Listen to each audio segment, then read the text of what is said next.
Tidak ada yang kami ingini lebih dari ini, yaitu agar kami indah bagimu. Segala sesuatu hal yang lain adalah bonus. Kami tidak mengejar popularitas, kekayaan, sukses yang dari dunia. Ajar kami jujur dengan hati kami waktu kami di gereja, gak memasang topeng rohani. Oh, kami tidak cari semua itu. Kami hanya cari untuk menyenangkan-Mu. Tuhan, hanya menyenangkan-Mu. Hamba hari ini khotbah juga bukan untuk menyenangkan orang. Hamba hanya mau menyenangkan Tuhan. Biar Tuhan mengubah jemaat, mengubah kami semua. Urapan-Mu yang bekerja ya Bapa. Siapkan kami untuk perkara-perkara yang lebih ilahi, untuk tujuan yang lebih tinggi. Setiap anak Tuhan yang Yesus mati baginya, tidak ada satupun hidup sia-sia. Hamba hanya mohon itu saja. Setiap jemaat, tidak ada satupun yang hidupnya sia-sia, menyanyiakan darah Yesus atas hidupnya. Tuhan, kami tidak minta sukses. Sungguh kami tidak minta semua itu. Kami hanya minta kami ini siap di depan Tuhan. Selalu siap di depan Tuhan. Itu saja. Sisanya Tuhan yang bekerja. Beri kami hati yang lembut ya Tuhan, untuk mengasihi-Mu sungguh-sungguh. Beri hati kami yang lembut Tuhan, dan rendah hati. Humility, rendah hati. Oh, rendah hati. Rendah hati, jangan ada yang sombong, Please, mari kita jangan ada yang sombong. Jangan ada yang sombong, siapapun kita, apapun yang telah kita capai, apapun yang kita miliki dan punya, jangan pernah sombong, Tuhan berkata. Humility, rendah hati, menyenangkan hati Yesus. Humility, rendah hati, itu wangi di tata Tuhan. Makasih Tuhan, kami tidak mau satu pun antara kami punya attitude problem. Masalah sikap hati yang gak benar, kami tanggalkan, kami taruh di kaki-Mu Tuhan. Kami ini debu tanah Tuhan. Selama kami masih bisa mati, tidak berani sombong di depan Tuhan. Ampuni kami Tuhan. Kami mau bertumbuh semakin seperti Engkau Yesus. Menjadi seperti Engkau. Menjadi seperti Kau Yesus. Menjadi seperti Kau Yesus. Di dalam perkataan, pikiran, perbuatan. Menjadi seperti Kau Yesus. Menjadi seperti Kau Yesus. Di dalam perkataan, pikiran, perbuatan. Menjadi seperti Kau Yesus. Menjadi seperti Kau Yesus. Di dalam perkataan, pikiran, perbuatan. Sembunyikan hamba di balik salib Yesus. Kami mau menerima pengajaran-Mu dari tahta-Mu ya Tuhan. Roh Kudus yang berkata-kata, Roh Kudus yang berbicara, Engkau yang berkuasa mengubahkan. Beri kami hati seperti Maria, duduk diam di kaki Yesus. Di dalam nama Tuhan Yesus yang mulia kami berdoa. Haleluya, amin. Shalom semua, silakan duduk. Oh, saya rasakan hadirat Tuhan manis siang hari ini. Dan sebelum roda saya cepat berputar masuk ke pengajaran Kristus, saya mau menyapa dulu orang-orang yang live streaming juga. Beberapa satelit kita juga ikut live saat ini. Satelit Surabaya Timur, Kelampis, satelit Surabaya Barat, Sukomanunggal, GMS Jember, serta Cirebon. Siang hari ini, pagi tadi, sore nanti ada Tulungagung juga. Saya mau menyapa Anda semuanya. Diingatkan Pak Yusuf tadi pagi, saya lupa menyapanya. Oh, saking excitednya, bergairah untuk mengajarkan dari tokoh-tokoh perjanjian lama. Pelajaran yang berharga. Kebaktian pertama, saya ngomong soal Simpson. Anda bisa beli CD atau DVD-nya. Judulnya adalah 4 kesalahan Simpson dan 3 pelajaran berharga darinya. Saya gak akan ulang lagi, tapi di sana di pagi tadi saya jelaskan, orang yang mut-mutan tidak akan pernah berhasil. Harus punya disiplin yang tinggi. Ya, saya bicara soal introspeksi, renovasi bagi pengusaha yang punya toko, restoran segala. Dengarkan, saya percaya itu akan menjadi bukan hanya tambahan dari Roh Kudus, tapi akan jadi inspirasi buat Anda. Kebaktian 3-4 nanti saya akan sampaikan yang berbeda-beda, Eleazar, lalu terakhir tentang Kaleb. Dan minggu depan saya akan khotbah lagi dari tokoh-tokoh perjanjian baru untuk tahu saya akan khotbahnya apa. Sekarang saya belum putuskan. Anda bisa ikuti sosial media, Twitter, Facebook, dan Instagram. Anda bisa foto, jadi PP nanti. PP-nya akan beredar hari minggu ini pokoknya. Mulai hari Senin, Selasa, dan berikutnya ya. Anda nantikan sendiri. Tapi kebaktian ini, saya mau bicara tentang Yeftah. Terus terang banyak orang di dunia ini kejar sukses. Saya sih di hati saya sejak semakin mengenal Tuhan, saya gak ngejar sukses lagi. Saya hanya mau siap.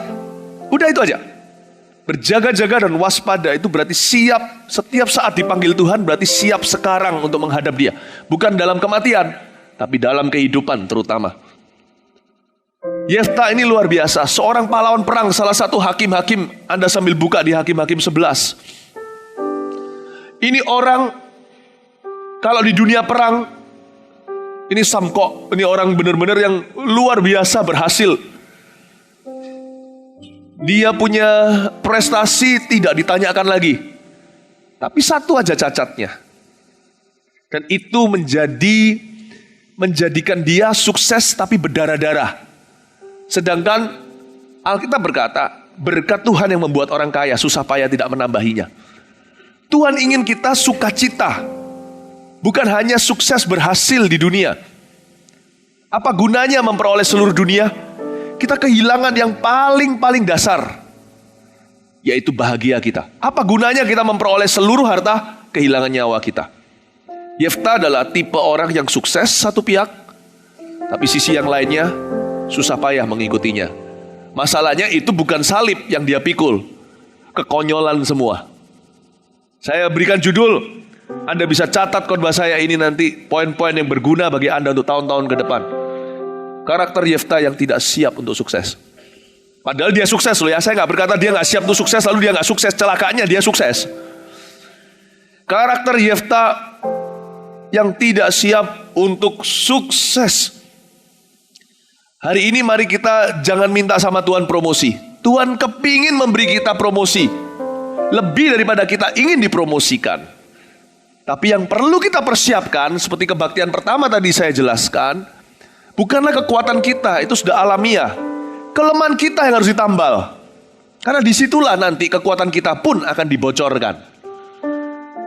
Yeftah punya cacat karakter yang sangat fatal. Dia sukses, tapi suksesnya tidak mendatangkan bahagia bagi dirinya, keluarganya. Hati-hati dengan sindrom seperti ini. Hidup harus balance, harus seimbang. Anak-anak Tuhan harus berjalan di dalam kebenaran.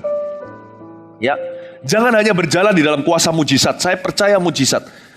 Tapi sama pentingnya dengan itu, hidup kita harus siap untuk diberkati Tuhan. Karakter Yeftah ternyata tidak siap untuk sukses. Kasihan orang ini. Kita lihat terlebih dahulu pasal 11 ayat 1. Yeftah dan Gilead. Adapun Yeftah, orang Gilead itu adalah seorang pahlawan yang gagah perkasa. Yang pertama bicara soal prestasinya. Dia pahlawan yang gagah perkasa. Ini tipe orang yang promosinya mana tahan. Ini orang prestasinya tidak ada duanya. Apapun yang dikerjakannya berhasil. Semua orang ingin dan rindu seperti itu. Mazmur pasal 1. Apapun yang dilakukannya berhasil. The Midas touch. Jamahan Midas, apapun yang dia pegang jadi emas. Ini orang kalau bisnis udah konglomerat. Ini kalau orang ini adalah aparat, dia sudah jenderal. Ini orang kalau seorang di profesional, dia udah CEO. Dia sudah direktur dan sebagainya. Ini orang luar biasa. Pahlawan yang gagah perkasa itu bicara tentang rapornya. Tetapi embel-embel berikutnya itu yang gak enak. Adapun Yefta orang Gilead itu adalah seorang pahlawan yang gagah perkasa. Tetapi, kalau ada tetapi sudah gak komplit rasanya. Tetapi ia anak seorang perempuan sundal. Ayah Yefta ialah Gilead. Nah, ia anak seorang perempuan sundal bukan bicara tentang masa lalunya atau latar belakangnya. Sebenarnya loh ya, di dunia ini gak ada yang namanya anak haram, sekalipun kalau Anda lahir di luar nikah. Papa mama mengandung Anda, ibu Anda mengandung Anda karena kecelakaan, karena perzinahan, perselingkuhan, percabulan. Tetap tidak menjadikan kita anak-anak haram. Karena di dunia ini yang ada hanyalah orang tua haram, tidak ada anak haram. Gak ada anak yang diharamkan. Anak itu gak ikut salah kok. Yang berhubungan seks bukan anak itu di luar nikah. Jadi ini bukan bicara tentang latar belakangnya. Dia anak seorang perempuan sundal. Bukan background si Yefta, tetapi reputasinya. Reputasinya. Kelakuannya ugal-ugalan, makanya orang berkata dasar anak berandalan, dasar anak perempuan sundal. Dan ternyata benar, memang silsilahnya membuktikan demikian. Maminya seorang pelacur. Loh, orang mau bilang apa tentang kita ya, terserah mereka loh. Asal gak terbukti, betul gak? Tapi kalau sungguhan terbukti, nah itu salah sendiri. Ya memangnya dia demikian. Orang loh mau bilang apa aja kita, terserah. Kita punya reputasi bisa menghapus bahkan cacat celah orang tua kita. Tahukah ini kekuatan reputasi? Makanya Alkitab berkata, reputasi yang baik, nama baik lebih baik dari segala harta. Karena orang yang punya reputasi yang baik akan selalu memperoleh kepercayaan, kebajikan, kemurahan selalu mengikutinya. Tapi orang yang reputasinya buruk, sekalipun sekarang dia bisa mendapatkan kekayaan sejagat raya, dia akan jadi buron dan suatu hari akan tertangkap masuk bui. Kalau enggak, keturunannya akan dikejar oleh musuh-musuhnya. Nah, reputasi ini dibangunnya bertahun-tahun, tapi bisa hancur dalam sekejap berapa menit saja. Contohnya skandal seks atau menipu uang orang. Karena itu anak-anak Tuhan, jemaat gereja Mawar Sharon harus pegang nama baik lebih daripada asetnya. Hari ini asetku bisa naik dan turun, fluktuatif apa yang kumiliki. Kadang banyak, kadang sedikit. Tapi satu hal harus selalu penuh dan kenyang, yaitu keturunanku. Harus harus reputasiku, nama baikku. Margaku, kalau saya Mantova harus punya nama harum.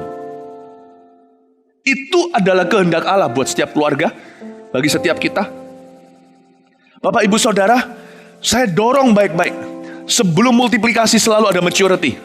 Ada harga yang dibayar di balik sukses yang sejati. Dan selalu dimulai dengan memperoleh dan mempertahankan reputasi. Bertahun-tahun kita harus pertahankan itu.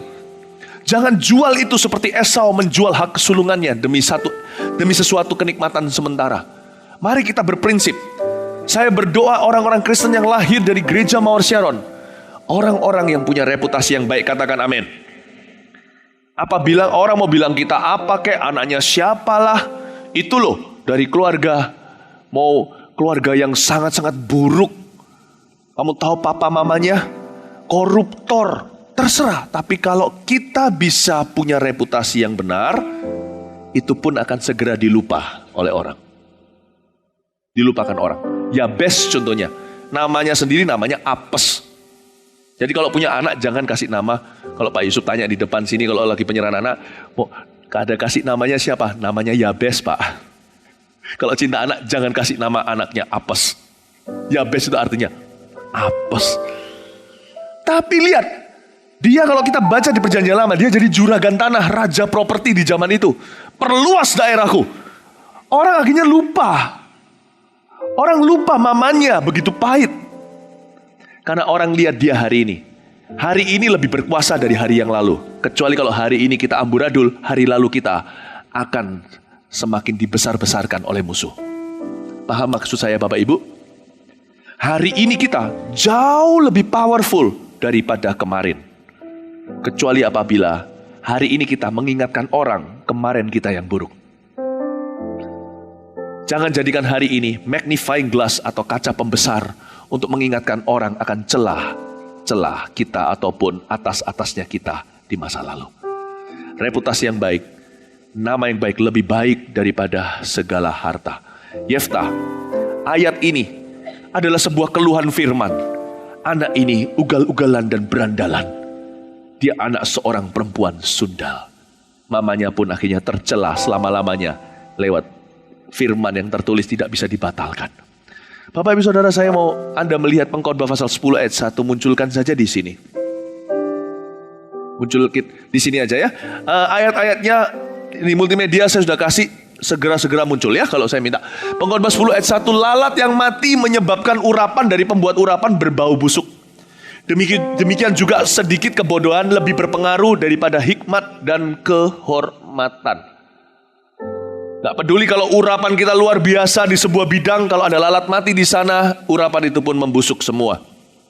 Karena itu Bapak Ibu Saudara, hari-hari ke depan, yang setan targetkan dalam kehidupan anak-anak Tuhan, bukanlah uangnya. Kalau setan mau membuat Anda bangkrut, bukan karena dia ingin uang Anda, tapi ia ingin mengambil kesaksian Anda. Yang ditargetkan oleh setan adalah imanmu, bukan hartamu, bukan pernikahanmu. Dia mau hancurkan pernikahan Anda lewat selingkuh. Dia mau hancurkan keluarga Anda lewat bentrokan yang gak ada akhirnya, lewat perpecahan. Dia mau hancurkan itu bukan karena dia mau pernikahan Anda, karena dia mau curi iman Anda dan kesaksian Anda.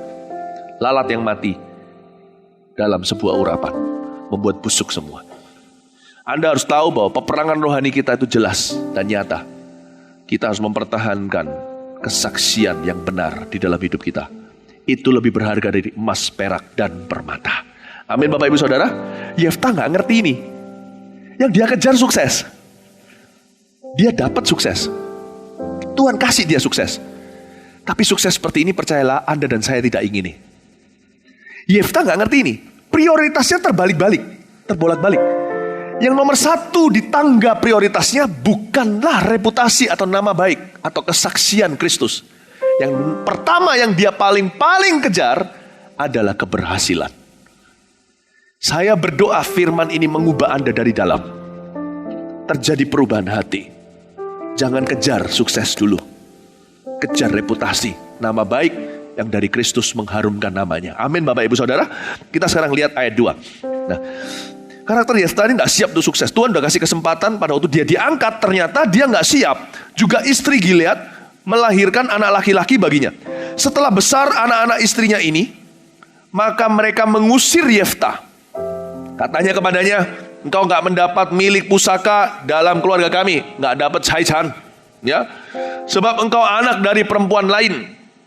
Ya, maka larilah Yeftah dari saudara-saudaranya itu dan diam di tanah Top. Berhenti di sana, nanti kita lanjut di 3B. Tapi pasal 2 dan 3A ada dua skenario yang berbeda. Yang satu mereka mengusir Yeftah, saudara-saudara tirinya. Lalu yang kedua, larilah Yeftah. Perhatikan Bapak Ibu Saudara, kedua hal ini adalah dua hal yang berbeda. Yeftah dari sejak muda bukan cuma tidak mementingkan nama baik, Yeftah itu orangnya suka lari dari masalah. Loh, orang untuk sukses ya, ada orang ngomong gini, sukses gak perlu Tuhan, gak perlu ke gereja. Setuju saya, benar. Bahagia gak bisa tanpa Tuhan. Sukses bisa. Anda mau sukses gak usah ke sini. Pergi ke gunung tertentu bisa dapat kok. Benar. Orang sukses itu cuma butuh apa? Apalagi kalau ulet. Orang kalau ulet, apalagi seperti Simpson, lahir dengan potensi dahsyat. Ada orang itu memang jenius. Ada orang yang lahir itu sudah pinter sekali. Sukses itu mengandalkan kepintaran aja bisa. Bisa. Ya. Yeftah ini orangnya ulet. Dan dia memang orang ini meskipun dia itu suka lari dari masalah, berhasil juga anak ini. Kita tahu akhir ceritanya dia menjadi jenderal perang yang ternama. Menang. Ada 2 perang besar minimal yang dicatat di kitab Hakim-Hakim. Yang satu lawan musuh Israel, yang satu perang saudara. Dia menang selalu. Korban berjatuhan di seberang sana. Ini orang kalau bisnis selalu cuan gitu loh. Dia gak ngerti yang namanya win some, lose some. Kadang kalah, kadang menang, kadang untung, kadang rugi. Gak pernah. Dia menuntung terus. Untung terus. Dia menang terus. Ini orang betul-betul hebat. Tapi dia punya sebuah cacat. Dia itu orangnya punya kebiasaan buruk yang tidak mau diubah sejak masa muda. Membuat dia pada saat Tuhan mau angkat, amburadul semua hidupnya. Waktu beneran diangkat sama Tuhan, berkatnya jadi kutuk. Kan bahaya itu, berkat jadi kutuk itu kan paling tidak enak. Mending kutukilah aku, jangan berkatku jadi kutuk. Berkat itu jadi kutuk itu sama dengan orang diberkati dengan harta. Justru lewat harta itulah anak-anaknya, karena keluarga papa mamanya berhasil kaya raya, kena narkoba. Itu yang disebut berkat jadi kutuk. Mending gak diberkati dari awal-awal dulu. Yefta ini punya satu kebiasaan buruk. Dia suka lari dari masalah. Loh, tapi kan dia diusir. Mungkin Anda bisa berdebat dengan saya. Kan dia kan diusir sama saudara tirinya. Iya, meskipun diusir. Saya ingat Hagar, si wanita Mesir itu. Kenapa dia akhirnya menurunkan hari ini raja-raja Arab lewat Ismail? Karena dia nurut sama Tuhan, gak lari. Diusir itu satu hal, lari itu keputusanmu. Hagar kan diusir, diusir-usir, dianiaya, ditekan-tekan. Pada waktu dia mau lari itu dia lihat malaikat di padang gurun. Dan malaikat itu berkata kepada Hagar, kembalilah ke majikanmu, maksudnya Sarah. Kembalilah ke majikanmu untuk ditekan.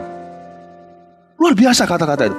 Sekalipun ditekan, tetap kembalilah. Tuhan tidak pernah memberkati buron atau pelarian.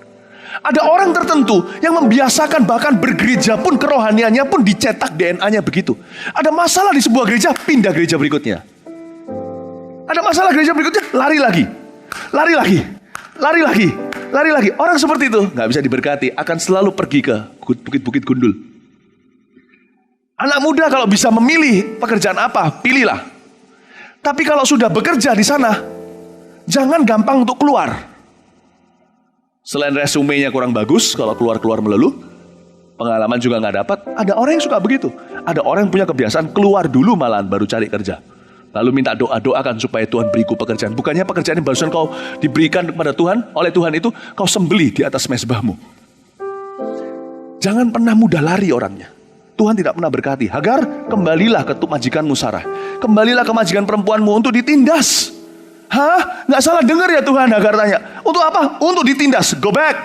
Dan dari keturunanmu, ketika sudah penuh penderitaanmu, aku akan membangkitkan 12 raja-raja.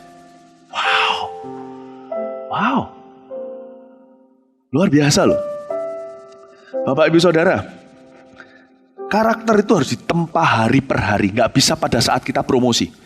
Nanti kalau aku mau khotbah suatu hari dikasih kesempatan, kalau ini seorang yang mau pelayanan ya, nanti baru aku bereskan karaktermu. Gak bisa. Karakter itu nabungnya masalahnya itu day by day.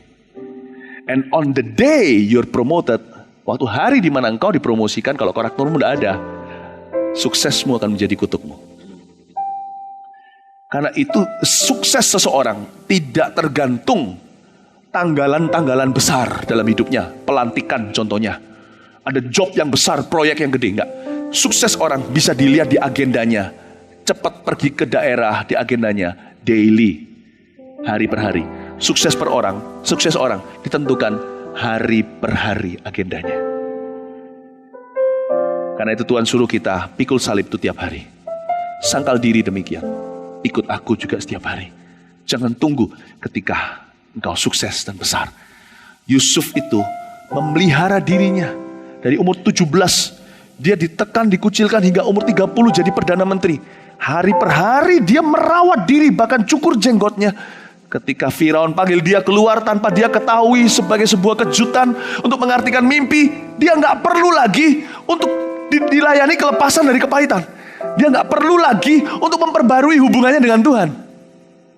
Dia siap ketika dipromosikan. Karakter adalah tetesan air sorga tiap hari sebelum di dalam hidup kita membendung sebuah samudra promosi Allah.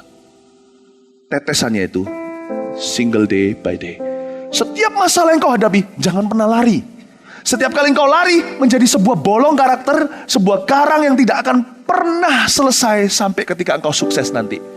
Jadi hari ini apa yang kau hadapi di depan, hadapilah. Itulah perintah Tuhan. Jangan pernah melarikan diri. Lihat sekarang di Mazmur 37 ayat 1-6 munculkan di sini. Lihat ini adalah prinsip Roh Kudus. Diusir itu satu hal. Lari itu adalah keputusan pribadi. Dari Daud, jangan marah karena orang yang berbuat jahat. Jangan iri hati kepada orang yang berbuat curang, tetap ditahan di sana. Maksudnya jangan marah karena orang yang berbuat jahat. Jangan iri hati pada orang yang berbuat curang.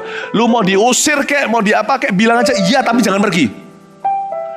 Mau orang itu marah-marahin kita, jangan kepancing masuk amarahnya. Balas dengan lembut hati, dengan lembut kata-kata. Udah. Orang lembut biasanya gak bisa diusir selama-lamanya. Tetap di tempat. Ayat 2. Sebab mereka segera lisut seperti rumput dan layu seperti tumbuh-tumbuhan hijau. Orang yang menganiayamu, yang mengucilkanmu akan capek sendiri. Ayat 3. Percayalah kepada Tuhan dan lakukanlah yang baik. Diamlah di negeri dan berlakulah setia. Ayat 4. Dan bergembiralah karena Tuhan. Maka ia akan memberikan kepadamu apa yang diinginkan hatimu. Terus ada pembelaan Tuhan maksudnya. Serahkanlah hidupmu pada Tuhan dan percayalah kepadanya dan ia pasti akan bertindak. Ia akan memunculkan kebenaranmu seperti terang dan hakmu seperti siang. Perhatikan. Amin Bapak Ibu. Saya tidak berkata, apalagi kalau orang yang suka lari dari masalah itu kelihatan ketika menikah, suka berkata, kita cerai saja. Kelihatan sekali. Orang yang mudah lari. Saya nggak berkata bahwa kalau kita kerja di satu tempat tidak boleh keluar. Nggak juga loh ya. Nggak mudah keluar, bukan nggak boleh keluar. Kalau perceraian, jangan keluar. Kalau pernikahan maksudnya. Tapi mari kita menjadi orang yang tangguh. Tuhan mau menempa karakter kita. Menjadi seorang yang setia. Norma kesetiaan di dunia ini semakin luntur tiap hari. Baik itu kerjaan baik itu persahabatan, pertemanan. Bahkan sampai sesuatu yang sesakral di zaman papa mama kita dulu, yaitu pernikahan, sekarang menjadi sebuah pilihan. Masih mau bersama atau mau putus sampai di sini saja. Generasi yang sekarang ini ditempa untuk menjadi generasi yang sangat lembek dan lemah. Tidak lagi ada ketangguhan, kesetiaan di dalamnya. Sedangkan kesetiaan adalah salah satu buah roh yang tidak bisa ditawar. Kalau Anda dan saya mau buah yang betul-betul indah, buah yang kekal, buah yang banyak, kita perlu tekun mengerjakan 1-2 hal yang telah kita deklarasikan dengan iman. Itu bidang kita. Jangan cepat lari ke sini dan ke sana. Amin Bapak Ibu Saudara. Yefta orangnya nggak gitu. Orangnya gegabah. Waktu dia diusir, dia lari juga. Jangan mau begitu. Jadi orang jangan mudah menyerah. Katakan kanan kirinya, jangan mudah menyerah. Ayat 3. Sekarang 3b ya, kita baca dari ayat 3 aja. Maka larilah Yefta dari saudara-saudaranya itu dan diam di tanah Top. Di tanah Top ini sama sekali nggak top. Di sana berkumpullah kepadanya petualang-petualang yang pergi merampok bersama-sama dengan dia. Nah celaka nih Yefta. Bukan hanya dia punya karakter dasar udah bermasalah, dia kumpul sama orang-orang yang merupakan biang masalah. Satu lagi yang merupakan pilihan kita dan akan mempengaruhi karakter kita. Dengan siapa kita bergaul? Yefta gak sadar bahwa karakter kita itu sebagian tidak ada dari sifat dasar kita ketika dilahirkan. Tapi sesuatu yang kita adopsi sambil sembari berjalan. Paham ya Bapak Ibu Saudara? Setiap kita itu punya sifat dasar. Ada yang pendiam, ada yang aktif, introvert, extrovert, apalah gak tahu nama-nama itu, saya gak terlalu paham yang psikologinya. Tapi sambil kita itu dewasa, kita bergaul dengan siapa? Kita akan mengadopsi sifat-sifat yang gak ada, yang tidak diturunkan lewat kandungan mama kita, tapi kita peroleh lewat persahabatan kita. Karena itu Bapak Ibu Saudara, kenapa orang-orang yang kepahitan harusnya jangan kumpul sama sesama orang yang menggosip kepahitan dengan orang yang sama yang mereka benci. Karena itu jadi lubang setan, Anda tidak pernah keluar. Orang yang kepahitan harus bergaul dengan pendeta-pendeta yang manis-manis. Supaya dia gak enak, akhirnya dia bertobat. Itu kenapa pemalas suka bergaul dengan pemalas. Pemalas harusnya bergaul dengan orang rajin. Itulah sebabnya kenapa cowok suka kumpul dengan cowok yang ngomong soal cewek. Omongannya porno melulu. Kalau Anda selalu bergumul dengan yang namanya pikiran kotor, Anda harusnya bergaul. Pertama, kalau papa mama Anda punya pernikahan yang bahagia, indah, luar biasa, Anda harus bergaul dengan papa mama. Lihat pernikahan mereka. Bergaul dengan orang-orang yang pernikahannya sehat. Supaya Anda bisa melihat sisi lain dari wanita. Tidak sekedar objek pornografi di internet saja. Saya ajarkan kepada kita untuk kita itu punya hak milih loh. Ada satu hal di hidup ini kita bisa milih sendiri. Dengan siapa kita bergaul dan berteman. Karena siapa yang kita pilih, kita sedang pilih dalam menu kita sendiri. Karakter seperti apa yang kita mau adopsi. Yefta ini diberi kesempatan di masa mudanya. Sebelum dia sukses untuk dia pilih teman. Ini semua bukan sekedar kejadian kebetulan. Ini pilihan sengaja. Dia berkumpul sama gangster-gangster. 1 Korintus 15 ayat 33 munculin di sini. Dia nggak sadar kalau sebenarnya lingkungan kita sangat membentuk karakter kita. Janganlah kamu sesat, pergaulan yang buruk merusak kebiasaan yang baik. Terus, jangan berteman dengan orang, sekarang lihat Amsal 22 ayat 24 dan 25. Jangan berteman dengan orang yang lekas gusar. Jangan bergaul dengan seorang pemarah. Terus, supaya engkau jangan menjadi biasa dengan tingkah lakunya, artinya jangan ketularan. Dan memasang jerat bagi dirimu sendiri. Yang belum punya pacar, saya sarankan. Salah satu kriteria Anda untuk memilih pacar, yang cewek contohnya. Biasanya ini lebih masalah cowok ya. Yang cewek ya, kalau Anda mau pilih pacar, yang belum punya pacar di sini, Anda selain tahu dia anak Tuhan atau enggak, tahu keluarganya segalanya, lihat satu hal. Ya. Anda kalau perlu bawa pergi ke restoran, waktu makan, bayari waiternya, beritahu nanti keluarkannya yang lama. Kalau dia marah, bentak-bentak, gebrak-gebrak meja, tunda dulu jadiannya. Sengaja aja beritahu waiternya, sini ya, dia pesen nasi goreng, keluarin mie. Gak apa-apa diuji secara sengaja. Perempuan kan punya hak untuk mengetes segalanya, ya kan? Kan nanti akhirnya Anda kan serahkan hidup Anda kepada orang itu selamanya. Setelah Anda berkata saya bersedia, jangan salah pilih. Neraka di atas muka bumi. Jangan, wanita Mawar Sharon yang masih single, jangan jadian sama orang yang ngamuan. Waduh, buyar ini beberapa yang cowoknya marah sama saya ini. Padahal hari ini aku mau tembak, mau enggak kita jadian? Ya, perbaiki dulu tingkalan kamu yang cowok. Perbaiki dulu. Baru bisa jadian sama putri-putrinya Sion di sini. Kita punya putri-putri di sini. Sorry ya, di Mawar Sharon jual mahal. Kasih tepuk tangan dong untuk Tuhan, gitu-gitu. Jangan jadian sama orang yang marah, suka ngamuan. Loh, kalau orang nggak pernah marah sama sekali, jadilah sama malaikat. Jangan yang suka muntap. Terus-terus, itu nanti Anda akan pusing 7 keliling. Jangan sama orang yang lekas marah. Itu dia. Bapak, Ibu, Saudara, Yefta adalah orang yang tidak mengerti ini. Dia sifat dasarnya udah jelek, bergaul sama orang yang sama jelek atau lebih jelek. Dan ini nanti adalah taburan hari per hari yang akan merampas mahkotanya suatu hari. Tahukah Anda, sebelum Anda sukses, persiapan Anda sepenting nanti ketika Anda sudah sukses. Apa yang Anda siapkan? Anda dan saya itu harus hidup tiap hari seolah-olah hari ini aku sukses. Menurut standar dunia maksudnya. Anda dan saya harus hidup tiap hari, tiap saat seolah-olah hari ini saya dapat promosi. Karena itu kita akan mempersiapkan diri. Orang yang begitu akan mempersiapkan dirinya. Hiduplah tiap hari dengan rasa curiga penuh sama Allah. Bahwa hari ini mungkin dia akan mengangkat aku.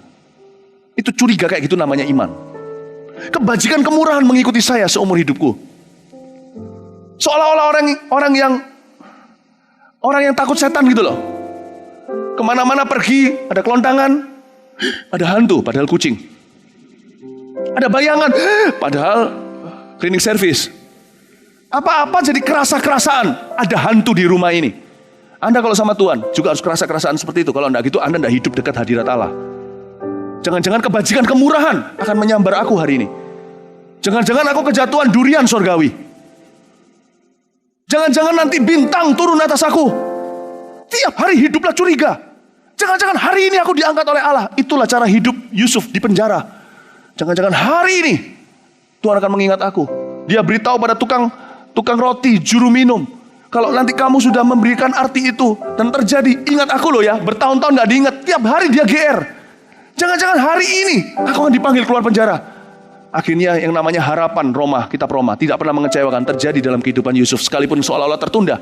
Itu karena dia masih mencicil karakternya. Supaya suatu hari ketika dia diangkat, gak ada proses dari bawah harus jadi apa dulu, langsung jadi Perdana Menteri. Dia harus siap dengan suksesnya. Tuhan kasih waktu kalau belum ditinggikan, itu supaya dia gak takut ketinggian. Dicicil karakternya tiap saat. Luar biasa, Yeftah, dia itu padahal tahu dari awal, dia ini punya potongan jadi sukses. Tapi dia bermain-main. Dia main-main dengan gangster-gangster, orang-orang yang susah diajak untuk kerjasama. Dan ketika dia lakukan itu, dia sedang mempersiapkan bocornya suksesnya sendiri ketika sukses itu tiba. Kita lihat nanti Yeftah, ini orang jadi orang gegabah. Putrinya pun dibunuh oleh dia. Di hari keberhasilan yang luar biasa mulia, Yeftah harus mengalami keberhasilan dengan bercak darah. Be very careful. Ada beberapa orang yang hari ini mengalami beberapa masalah, itu bukan dari Tuhan masalahnya. Itu karena ketidaksiapanmu. Engkau kehilangan sebuah kesempatan. Tapi kuatkan hatimu, jangan kecut dan tawar hati. Karena kebaktian satu tadi saya juga ajarkan.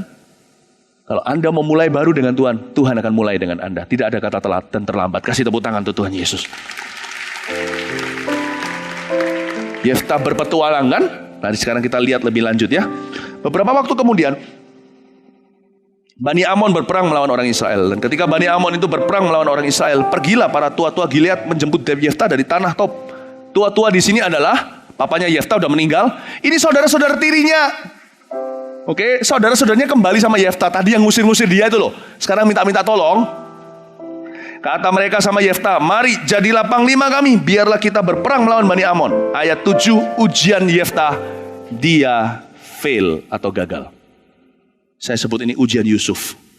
Tetapi kata Yeftah kepada para tua-tua Gilead itu, para tua-tua itu bukan orang tuanya, Gilead sudah mati.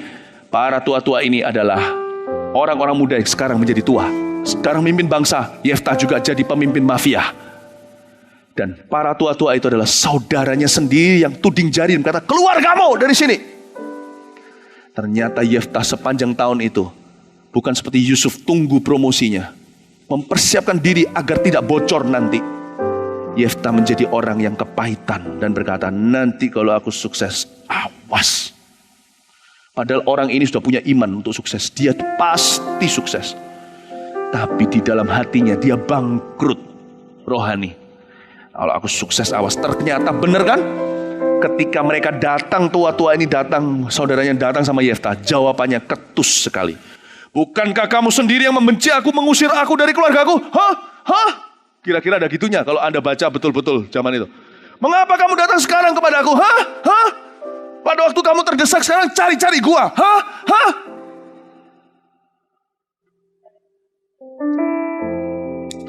Sekalipun Anda kepahitan, Anda pasti akan sukses. Saya kasih garansi, itu kasih karunia. Tapi kalau Anda kepahitan, suksesmu nanti bercak darah. Sekarang saya mencoba untuk mengartikan lewat cerita Yeftah. Susah payah tidak mengikutinya. Ini bukan bicara tentang berkat itu gampang. Kita kasih persembahan langsung plung masuk di dalam akun kita berapa miliar.